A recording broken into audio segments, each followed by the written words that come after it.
Good morning. My name is Dr. Paul Zeitz. I'm a co-founder of the BRAVE movement.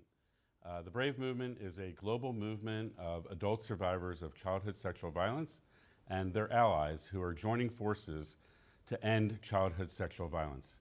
I myself am a survivor of sexual violence at the hands of my father. And it is a deep honor to be here today with survivors here and in our virtual panel.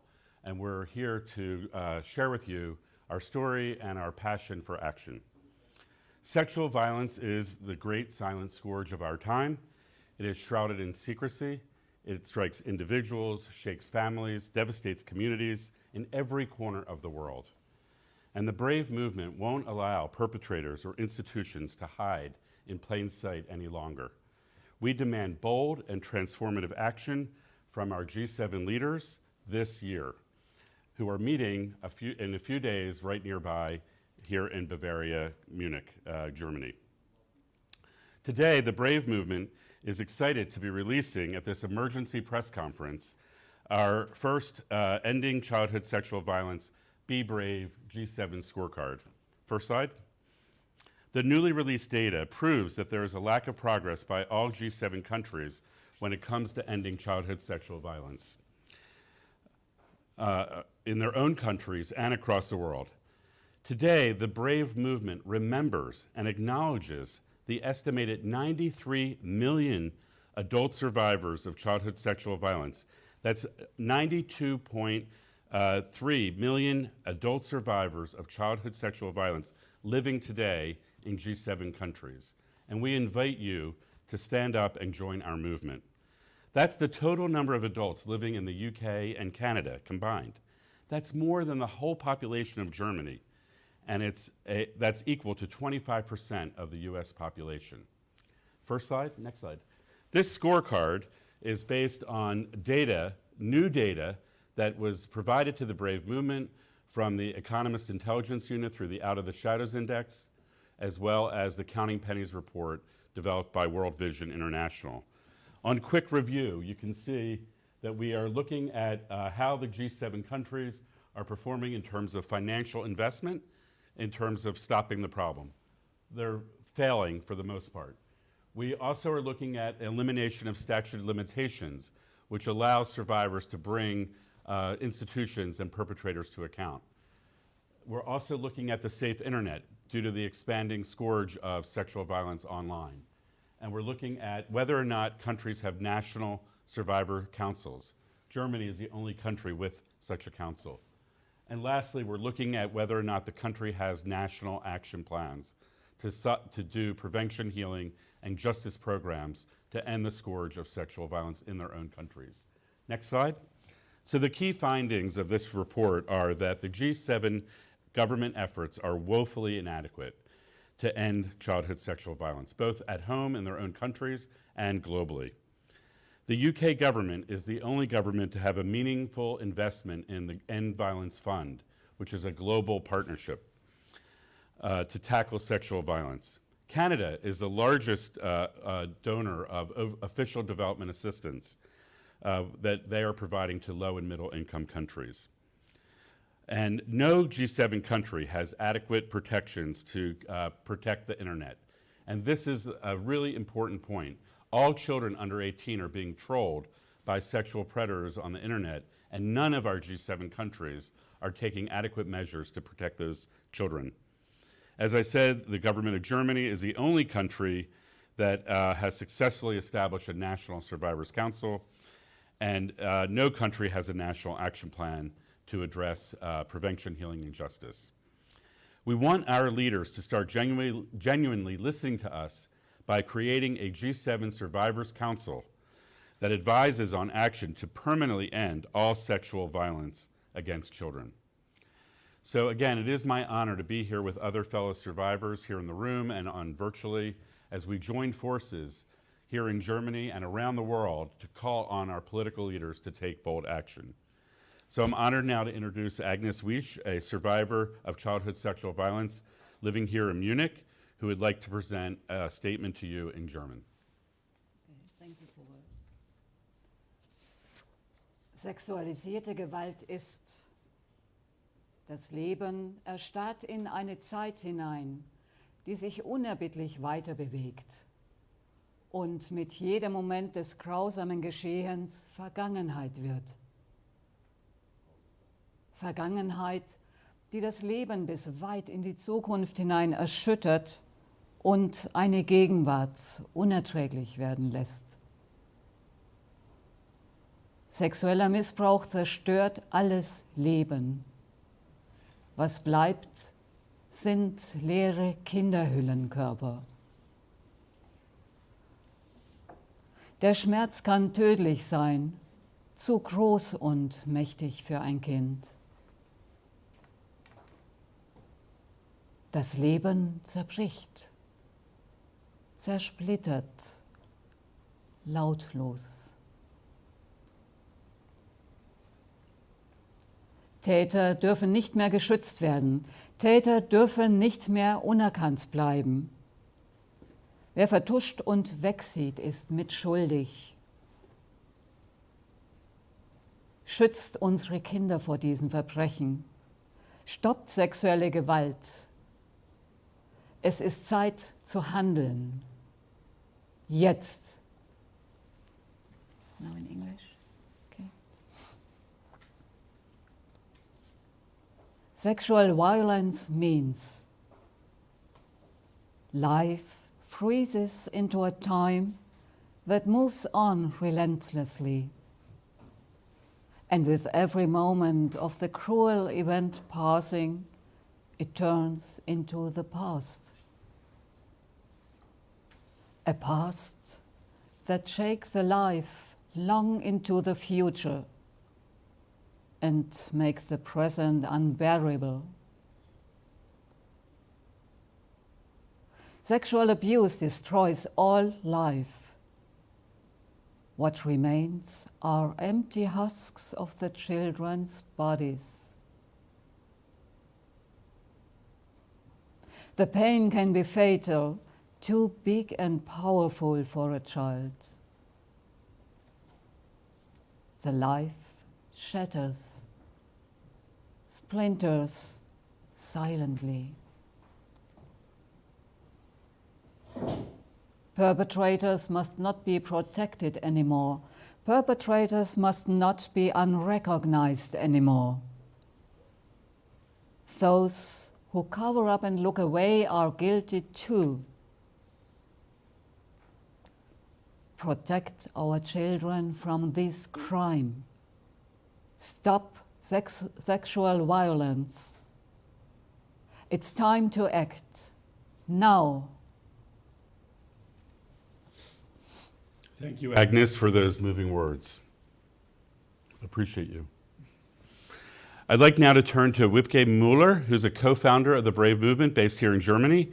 She has been serving as the co-chair of our G7 Survivors Mobilization Task Force. Wipke, can you tell us a little bit about what the Brave Movement is doing here in Germany and across the G7?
Straftaten.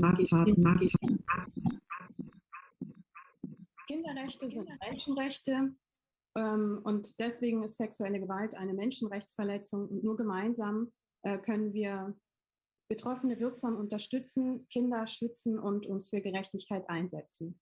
Wie Paul gesagt hat, bin ich ein Gründungsmitglied vom Brave Movement und weil Deutschland in diesem Jahr den G7-Vorsitz hat, haben wir uns entschlossen, im Brave Movement eine G7-Taskforce einzurichten, bei der Betroffene aus allen G7-Ländern mit anderen Betroffenen darüber hinaus gemeinsam Advocacy, also Interessenvertretung auf Ebene der G7 machen. Denn die G7 sind die reichsten Länder der Erde und haben deswegen eine besondere Verantwortung, in diesem Themenfeld tätig zu werden. Und was auf G7-Ebene entschieden wird, das hat auch unmittelbar Auswirkungen auf alle anderen Länder der Welt, auch auf Länder mit mittleren und geringen Einkommen. Deswegen möchten wir, dass die G7 eine Vorreiterrolle einnehmen und die Verantwortung, die sie aufgrund ihrer Möglichkeit haben, auch wahrnehmen. Wir haben gesehen, dass die Scorecard, die wir heute veröffentlichen, klar aufzeigt, welche Defizite es gibt, auch noch bei den G7-Ländern. Und unseren G7 Call to Action, den wir verfasst haben, der adressiert auch genau diese Defizite, die wir in der Scorecard aufzeigen. Wir fordern also die G7-Staaten auf, ein sicheres Internet zu schaffen, in dem Kinder wirksam vor sexueller Gewalt geschützt werden. Wir fordern die G7-Länder auf, die Verjährungsfristen abzuschaffen. Wir fordern die G7-Länder auf, Betroffenenräte einzurichten, auch einen Betroffenenrat auf G7-Ebene, damit das Wissen und die Erfahrungen von Betroffenen in den Politikprozess einfließt und die Politik und die Praxis unmittelbar informiert. Und wir fordern die G7-Länder auf, das ist eine unserer wichtigsten Forderungen, investiert Milliarden Euros, Milliarden Dollar, denn wir sehen ein riesiges Defizit an der Finanzierung von Programmen und Strategien. Und wir fordern die G7-Staaten auf, in einen Fonds einzuzahlen, Milliarden zu investieren, damit Programme für Prävention, für Unterstützung und für Gerechtigkeit weltweit ausgeweitet werden können, damit wir weltweit alle Kinder schützen, jedes Kind, denn jedes Kind zählt. Außerdem haben wir eine G7-Petition bei change.org eingerichtet, die schon über 70.000 Menschen unterschrieben haben. Und Sie können auch gerne diese Petition unterschreiben. Sie können auch gerne unseren G7 Call to Action veröffentlichen. Im Laufe unserer Advocacy, die wir gemacht haben, in den letzten 7 Monaten, haben wir Briefe an alle Sherpas und alle Regierungen der G7-Staaten geschrieben. Der deutsche Sherpa, der Staatssekretär Jörg Cookies, hat uns auch zurückgeschrieben und uns persönlich geantwortet, wofür wir sehr dankbar sind, und hat uns zugesagt, dass die Bundesregierung die G7-Präsidentschaft so ausrichten wird, dass sie sich für mehr internationale Kooperation im Themenfeld einsetzen wird. Genau das möchten wir ja auch. Und dass das Thema im Rahmen der G7-Präsidentschaft aufgegriffen wird. Jetzt hoffen wir natürlich, dass die G7-Staats- und Regierungschefs gemeinsam mit uns mutig sein werden und auch mutige Maßnahmen beschließen werden. Denn wir können die Generation sein, die sexuelle Gewalt gegen Kinder beendet. Wir haben das Wissen dazu. Wir können diese Generation sein. Dankeschön. Thank you. Over to you, Paul. Leadership.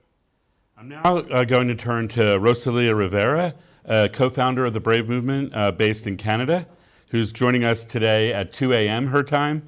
And it's important for Rosalia to be here today because she is one of the leaders that's mobilizing advocacy action with the Canadian government. Over to you, Rosalia.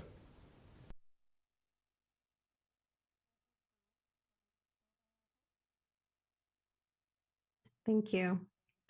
Yes, my name is Rosalia Rivera. I am a consent educator and child sexual abuse prevention expert and the chair of the SAGE Survivor Advocates Globally Empowered. And I represent Canada. Canada has shown the greatest ODA investment thus far, yet it is still just pennies in relation to what is needed to end childhood sexual violence, both domestically here in Canada and abroad. We demand action from all G7 partners to step up. This is not a spending or cost analysis. This is about an investment in our current state of the world and, of course, our future with children. Currently, there are no comprehensive national action plans in any country to address childhood sexual violence, which can adequately address prevention, healing, and justice. And this is unacceptable. We cannot accept this as the status quo. The lifelong effects of childhood sexual violence, like mental health crises, addiction, suicide, chronic illness, homelessness. This creates a world where individuals struggle to be thriving, productive members of communities. And the economic impact of those long-term consequences are costing the world trillions of dollars in loss, not only of productivity, but of overall quality of life, which keeps communities and thereby countries struggling to flourish and prosper. G7 leaders must prioritize this issue as we face the most unprecedented child sexual abuse epidemic in history. Leaders that do not take action are complicit in perpetuating this issue if they do not take action to be a significant part of the solution. Thank you, Paul. Celia, and thanks for your leadership in mobilizing your fellow survivors and allies in Canada. Now, over to you, Patrick, who's here in the room. You've journeyed all the way here from UK. Why is this important for you to be here today, Patrick? And what are the effects, and what effects is your movement in the UK having? Good morning. My name is Patrick Sandford. I'm a citizen of the United Kingdom, of the G7 and of the human race. I am a survivor of childhood sexual abuse. I was violated by my primary school teacher in school in the county of Kent for over a year. And I would like to see in that school a notice saying, if you feel drawn to molest a child, here is the confidential number to call. And I would like to see that notice across the world. We did notices like that for COVID and for HIV. We must do it because it is as important as COVID. More children are affected by childhood sexual violation than by COVID. The Brave Movement figures are 1 in 10 boys, 1 in 5 girls. In England, we think it's more. We think it's 1 in 6 boys, 1 in 3 or 4 girls. And in England, we have started, but nowhere near enough. And before you say, but look, people die of COVID, Rosalia has told us, people die of the results of this terrible activity. And the mental health units, the alcohol units, the prisons, the social service offices, the unemployment offices are full of adults who are survivors of childhood sexual violation. Maybe when governments understand that cost, they will be prepared to start to make the investment necessary to end this pandemic. That is what it is. It is a pandemic. And when leaders say, oh, but that is not one of our strategic priorities, what they actually mean is, that makes me feel uncomfortable to talk about. And the reply is 2 words: be brave. Of course, there are other priorities. But the war in Ukraine, COVID, climate change, those things have made sexual violation so much worse. The numbers are so much higher and need so much investment. The last thing I would ask you as journalists and media people is, when you are writing your reports, please do not write sentences of concern, of pity, even of shock. Those emotions are fine. Go beyond those. We need you to write sentences that are brave, that echo our demands, because these are not demands for us. These are demands for your children and your grandchildren. Thank you. Thank you, Patrick. Thanks for your clarity and for your passion. It's an honor to sit here with you today. Now we're moving back into the virtual panel, and I'm truly honored to introduce Matthias Koch, who's the founder and executive director of Kindheit, a German-based organization who's joining us virtually here from Berlin. Matthias is also a survivor, and he's co-chair of the Brave Movement's G7 Survivors Mobilization Task Force. Matthias, you have been really vocal about what you and other children have suffered at the hands of the Catholic clergy. What would you say to them today? Thank you, Paul. Vielen Dank für diese Vorstellung. Zusammen können wir viel erreichen. Das ist das, was meine Erfahrung ist hier in Deutschland aus den letzten 12 Jahren. Das ist meine Erfahrung aus der Zusammenarbeit mit Betroffenen aus zahlreichen Ländern, aus verschiedenen Kontexten, Tatkontexten in den letzten Monaten in der Vorbereitung dieses Gipfels der Betroffenen, der parallel zu dem Gipfel der Staats- und Regierungschefs in den kommenden Tagen in München stattfinden wird und in der Umgebung von München stattfinden wird. Zusammen können wir viel erreichen. Aber wir brauchen Verbündete dazu, und natürlich sind Medienschaffende Verbündete, andere Institutionen Verbündete. Wir brauchen Unterstützung. Wir haben den ersten Schritt getan in vielen Ländern, auch in Deutschland, und wir brauchen weitere Schritte, und die können wir nur zusammengehen mit der Gesellschaft, in der wir leben. Denn sexuelle Gewalt ist kein Phänomen der Vergangenheit, sondern es ist nach wie vor eine Realität, eine grausame Realität für viele Kinder und Jugendliche. Nach diesem Event heute, jetzt nach dieser Pressekonferenz, werden Betroffene, die in München schon angereist sind, gemeinsam zur Peterskirche gehen, einer zentralen Kirche in der Innenstadt von München, und dort eine Gedenktafel, eine kleine Plakette enthüllen zur Erinnerung an die zahlreichen Betroffenen sexueller Gewalt in der katholischen Kirche, in Institutionen in Deutschland.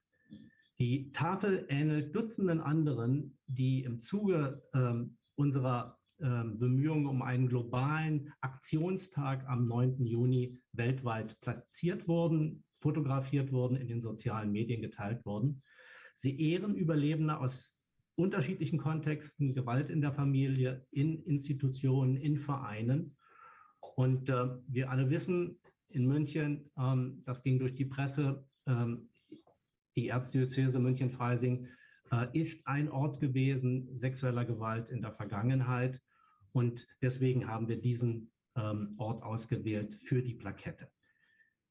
Wir, die Betroffenen, haben angefangen zu handeln, und wir werden nicht länger schweigen. Wir werden uns am Sonntag in Garmisch versammeln und dort mit demonstrieren. Und wir fordern die Staats- und Regierungschefs auf, jetzt in die Aktion zu gehen, sich zu trauen. Olaf Scholz, Olaf, bitte trau dich.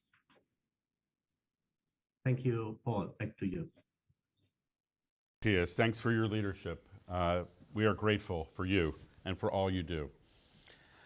Next, I'm honored to sit next to and welcome Suresh Chhetry, a co-founder of the Brave Movement, who journeyed all the way here from Nepal. He's the executive director of Healing Together Nepal. And I would love to hear you, Suresh, share with us, what would you like to see the G7 leaders do? Well, thank you, Paul.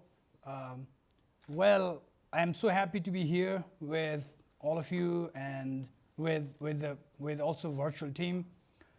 I'm a survivor, and being here because the G7 meeting is happening this week, I think. So I'm so happy to be here, and what I want, or what we want, as a Brave Movement, or as our allies and our partner want the G7 leaders to take responsibility, and then also lead the way to fund, to end the sexual violence, childhood sexual violence in the world.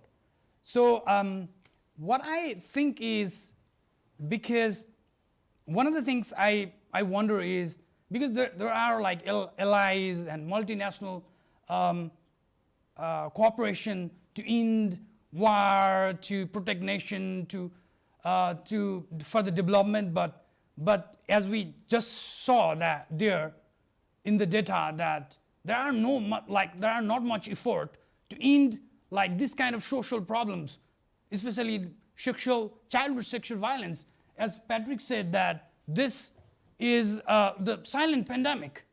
I think this needs more than like just effort, just a simple effort. I think we need more funding, especially from these most powerful countries in the world. I mean G7 countries. So we demand like 10 billions of dollar increased funding every year so that we can end this silent pandemic of all time. We do not only want that because we want G7 countries to do that in their own countries. And also, if it is possible, so they can also, I think, fund the lower income countries like Nepal or like India, whatever, to, in this together. Because, what is development and what is like protecting nation, what is like protecting land if we cannot protect our children? I think it is very important to save our children first. Then we can save our nation. So I think that's why it is very important, I think, for me and for Brave Movement, for our partners, for allies, to end this together. So, and we are together in it. If we end, we can end for all. Otherwise, we cannot save our children. Thank you. Thank you, Suresh. Okay, we move on. We're now moving on to Florence Kia, who's joining us from Nairobi, Kenya. And I'm sure you agree with Suresh, as we all do, about the need for more international and national investment to prevent childhood sexual violence. And recently you held an exciting rally on the Day of the African Child.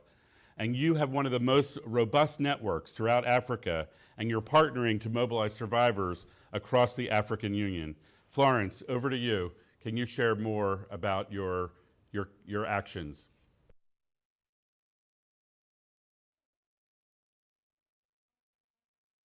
I can say it's a golden opportunity to address the nation today and not just speak about the end childhood sexual violence.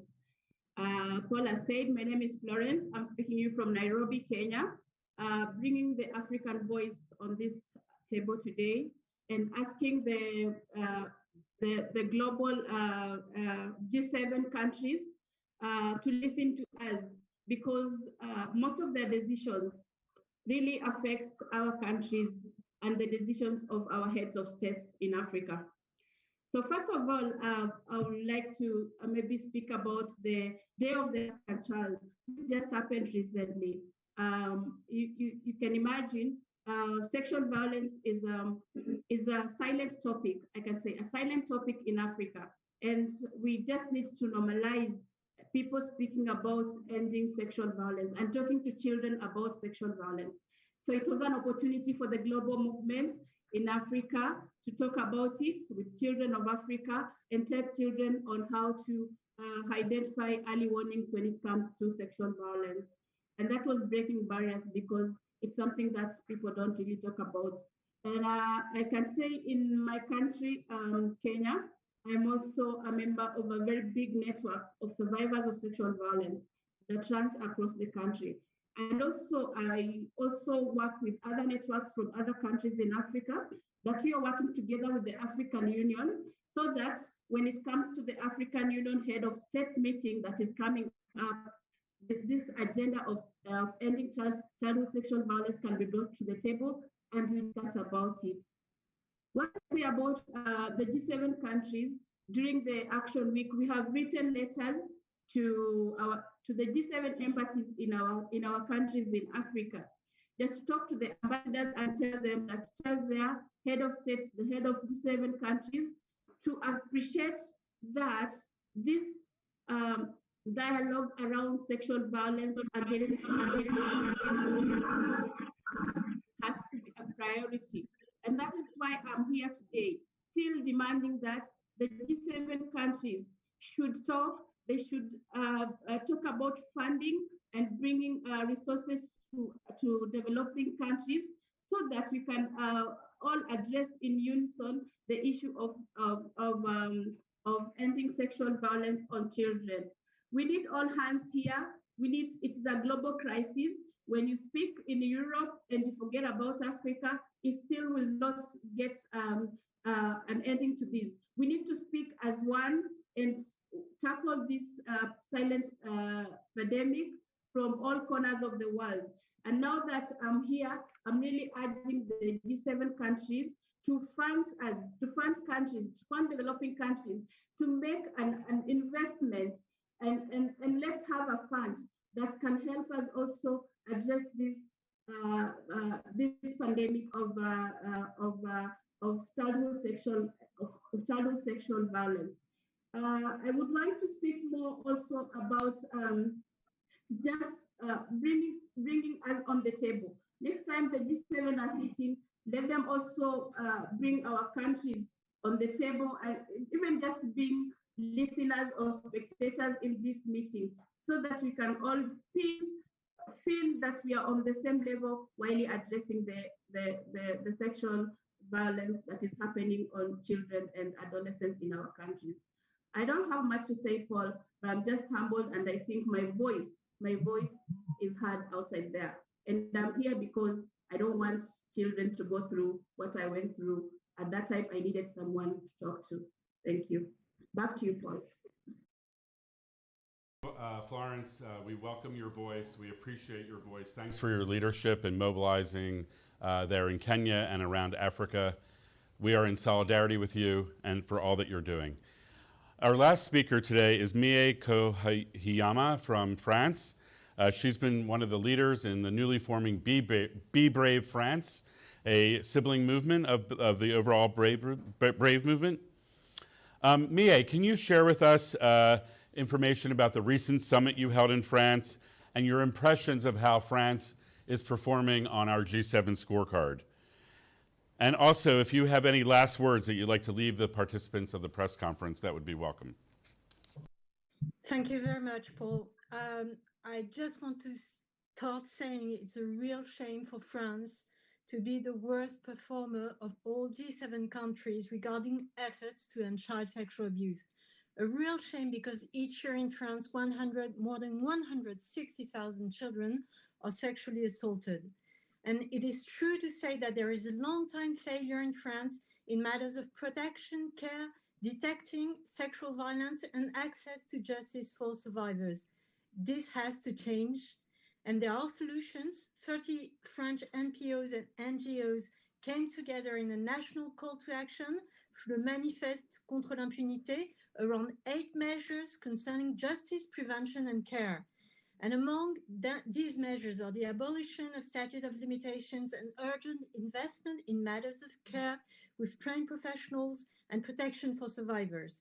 This manifesto is supported by a petition signed by more than 100,000 persons. And now the French government has to consider this solution and act urgently. And as you mentioned, Paul, we gathered French survivors in a recent summit, and it confirmed what the scorecard also reveals in matters of inadequate political mechanism engaging survivors in France. And all the French survivors have a strong will to act. And we call on Emmanuel Macron to listen to survivors and establish a French Council of Survivors on the German model. And lastly, to answer your question, we have been informed that the issue of childhood sexual violence is included in the leaders' communique, which is a big win for the Brave movement. And I'm very proud to be part of this movement. However, there has not been any specific commitment on funding or policy, and we strongly hope there will be. And it is time to continue to break the silence. And everyone, not only survivors, has a role to play. Every survivor, every leader, and ally also. And we call on survivors and allies around the world to be brave and to join us to demand that G7 leaders work to prevent childhood sexual violence, protect current and future generations, work for survivors and their families for healing, and work for justice for survivors and holding perpetrators and the complicit to account. Thank you very much. All my fellow survivors, it is not easy to step before you in public and share this message. This is a painful, difficult topic, and I just want to honor all of us for having the courage and the bravery to step forward and publicly speak out, including all of those who are joining us online. We also want to take this opportunity to answer your questions from our virtual audience or for those here in the room. Please leave any questions that you have in the YouTube or on the Zoom chat. And I'd like to kindly ask you to state your name, your full name, and your organization. And we'd be happy to answer any of your questions in German or in English. Yeah, my name is Jan Philipp. One moment, we're getting a microphone for... Okay, thanks. Is it okay like this? Okay. Okay, right. Yeah, Jan Philipp Grunberg, DPA, German Press Agency. Over there you have a sign saying that in G7 an estimated number of 92 million adult people made this horrible experience of sexual violence. And 92 million people survived this. Patrick just said in his statement that people died due to this. Do you also have a number of how many people died? That's a good question. This estimate is based on the fact that there's at least 1 in 5 girls. So the scourge of sexual violence affects women much more than it does girls, and it's estimated on 1 in 10 boys. We don't have data on the actual number of people that die out of that proportion, but Patrick, if you have additional data from the UK, happy to share that. We cannot know how many people die because of this. We cannot know. What we do know is that a very large percentage of people in prison suffered sexual violence when they were young, and their crime could be anything. And we also know that a huge number of adults never speak about their experiences as children.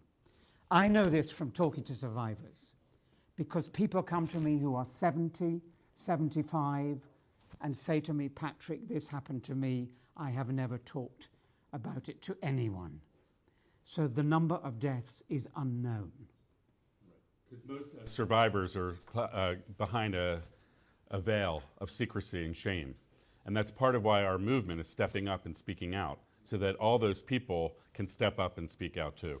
So thanks for that. Any further questions? Okay. I have a question for Wiebke. Could we maybe? Okay. I'm just talking, yeah. What is your final message to Chancellor Olaf Scholz?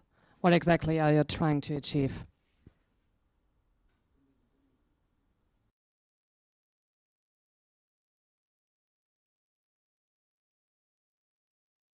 Okay, then I will answer this question. Can you say, should I answer in German or English? Like, who asked that question? It's a question from the chat. Okay. Okay, so maybe I'm just answering in English. So the question was like, what are our demands for Chancellor Scholz? And of course, we would like to see that the G7 leaders and the German government and the German Chancellor will be brave with us and commit to bold and transformative action. What does it mean? It means that we prepared some G7 communique language that we propose that G7 leaders would adopt in their G7 communique. And we shared our suggested G7 communique language before the summit with all Sherpas and with all governments and with officials from several ministries. And of course, we would like to see this very strong and bold language in the G7 communique, because last year, under presidency of UK, there was a ministerial commitment between the Home Office and Interior Ministries on the issue of online sexual violence. And of course, we would like to see the German Chancellor to take the lead and be brave and elevate this issue from a ministerial commitment to the official G7 communique that is being adopted at the end of the summit. Thank you. We have another question to Paul. Have you heard back from any other G7 officials or? Yes, thank you. We have heard public statement on June 2nd from Dr. Marcus Richter, the State Secretary at the Federal Ministry of Interior and Community here in Germany. He spoke at a public event in Brussels, and he said the German government is putting ending childhood sexual violence on the top of its list of its presidency of the G7. So that has created a lot of expectations, and we're very hopeful. We've also heard directly back from officials at the White House that they are aware of our demands. We haven't heard what they're going to do. We have heard back from the UK government, and they have confirmed that this topic will be part of the final G7 communique, although we don't know what the final language will be. We have confirmation that our demands have reached the top levels of the Canadian government, the Italian government, and the Japanese government, and officials are responding that they're aware of what we're seeking. So we're really proud of the movement and the advocacy that we've done, and we know that our leaders are hearing our voices for the first time. Agnes, another question from the chat. I'm gonna ask them in English and in German, and it would be great if you could answer in German. Are you still hopeful despite the awful findings of the scorecard? Sind Sie trotzdem noch hoffnungsvoll, trotz der furchtbaren Tatsachen, die in der Scorecard beschrieben werden? So I give an answer in German, yes, and probably you'd like to translate. We can try. Yes, ja, ich bin hoffnungsvoll, denn ich denke, durch unseren Zusammenschluss aus allen Ländern werden wir stärker und stärker und können immer mehr auf uns aufmerksam machen, und wir werden nicht schweigen, wir Betroffenen und Überlebenden. Agnes, she just said that she is still very much hopeful. You can see that from the amazing global community that has found itself, and they are not going to be silent. Patrick, is there any progress with your advocacy in the UK, or what is the official's answer to that silent pandemic that you described, or is there an answer in any way or a response? I want to be very careful how I respond. I do believe that there are signs of movement in the United Kingdom. But I know that we are a country where we are very good at saying the right thing. We are very good at saying, oh, we take this matter very, very seriously. I will believe the progress when I see the increase in the funding for organizations trying to prevent this activity on the front line. Thank you. Suresh, same question to you. Is there any progress in the acting of the Nepalese government? Well, so we did a couple of movements like from last year, like kind of art movement, and then like photo booth movement kind of thing, and then yeah, our letter reached to the Prime Minister office, and I had a like kind of discussion, but yeah, so they know what our demands and also like national call to action. So I think after going back from here, so I'm going to meet either Prime Minister or the Minister of like child and women. So yeah, we are progressing there. So we have like 11 organizations who are working together for this. So yeah, we're on it. Thank you. Thanks, everyone.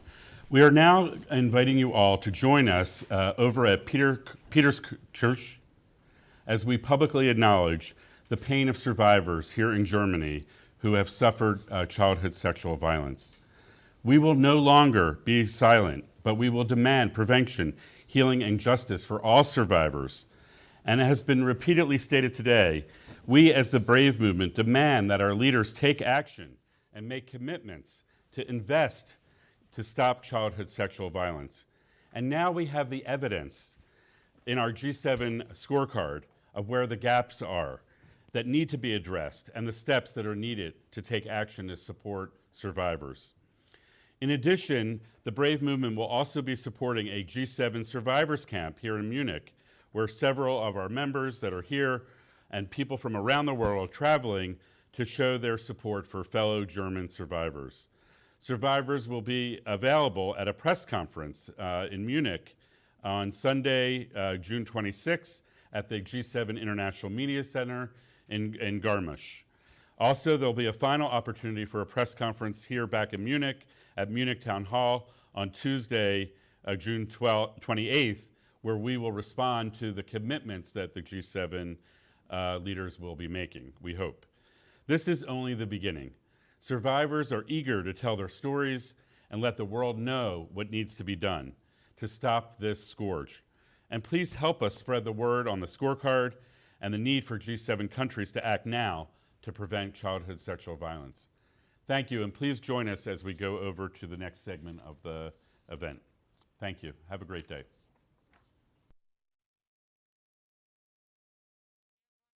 Question from Annette Zoch, Süddeutsche Zeitung, for Mr. Sandford Patrick. In your statement, you put the rise of sexual abuse into context with the COVID pandemic or the lockdowns and also the war in Ukraine. Could you elaborate on that a little bit and how exactly the climate change makes assaulting children so much easier? It's a long conversation. I think that any human crisis acts as a very convenient smokescreen for perpetrators. And when children are already in a distressed position, either because of war or because of disease or because of climate change, it makes it very easy for perpetrators pretending to help those children, in fact, to violate them.